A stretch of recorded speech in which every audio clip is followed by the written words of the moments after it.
शेर और बहादुर हिरन की कहानी। एक जंगल में एक शेर रहता था जो बहुत तेजी से शिकारी को पकड़ लेता था।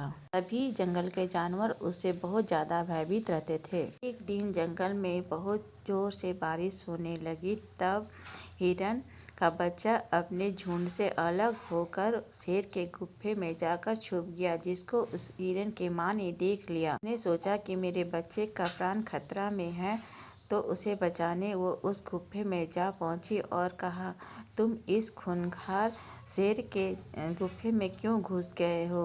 हिरन के बच्चे ने कहा, माँ, बहुत जोरों से बारिश हो रही थी, मैं भीग रहा था, इसीलिए मैं गलती से इस छुपने के लिए इस गुफे में घुस गया। मुझे नहीं मालूम था कि ये गुफा शेर का है।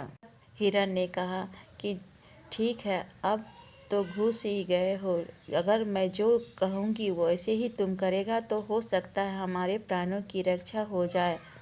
उसके बच्चे ने कहा कि हाँ माँ, आप जैसा मुझसे कहेंगी मैं वैसा ही करूँगा। भी अपने गुफा की तरफ आने लगा। ये देखकर हिरन ने अपने बच्चे से कहा कि अभी तक शेर क्यों नहीं आया? कब से हम उसकी प्रतीक्षा कर रहे हैं, कब आएगा और उसका शिकार हम करेंगे। सुनकर शेर सोचने लगा, मैं तो इस जंगल का सबसे तेज और चालाक शिकारी हूँ। मुझसे सभी लोग डरते हैं, पर मुझसे भी बड़ा कौन सा जानवर मेरे ही गुफा में आकर मेरा इंतजार कर रहा है।